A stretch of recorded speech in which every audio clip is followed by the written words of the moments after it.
Hello and welcome to the next in our Lenten reflections. I'm calling these the Lent of Hope. And today I want to continue to talk about hope and how we understand hope, particularly within the Christian context. So we looked last week at the fact that philosophers have argued whether hope is a positive thing or a negative thing. Is it a virtue or is it a vice? And today I want to pick up on an idea from positive psychology that says actually too much of a good thing becomes toxic. In other words, if you keep on telling yourself everything is well, I'm fine, nothing is a problem, it actually becomes toxic because you are not facing up to reality. And hope can, in some ways, be a little bit like this. So we have many examples of this in some forms of Christianity, where people are told to hope that they will be prosperous in this life, that if they give more and more money, then they can hope that God will bless them. They can have faith that God will bless them. Good things will happen to them. They can live in hope. They don't really have to work because their job will miraculously come and they will miraculously earn a lot of money. Many of these churches also preach that you're not even going to get money by getting a job. You're just miraculously going to get this money. Somebody is going to gift you with something. That kind of hope can actually be very dangerous. On the flip side, positive psychology and other forms of psychology also teach us that hope develops a resilience in people. So there are many studies that show that when people have more hope, they, for example, get better faster because they have a hope that they will one day be well.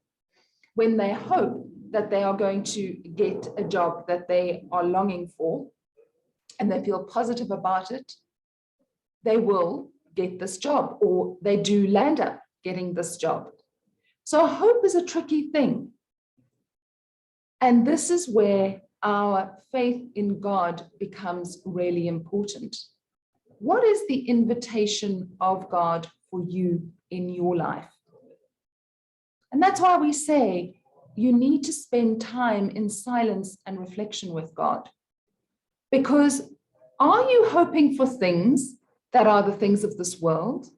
Are you hoping that you're going to get a Mercedes because that's what your friends have got? Are you hoping that miraculously you will suddenly have a better relationship with your children because it looks as though your friends have that? Or are you truly looking and listening for God's invitation for you? And is the hope that you have in something that is God's gift for you? In other words, the things that we hope for should be the things of God, the invitation of God to find peace in God, the invitation to find love and security, the invitation to know that you are cared for by a God who will not be outdone in generosity.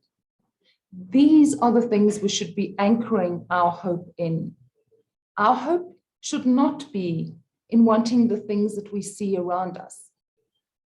Our hope should not be in wanting to emulate the lives that other people have, but to truly living our own authentic life.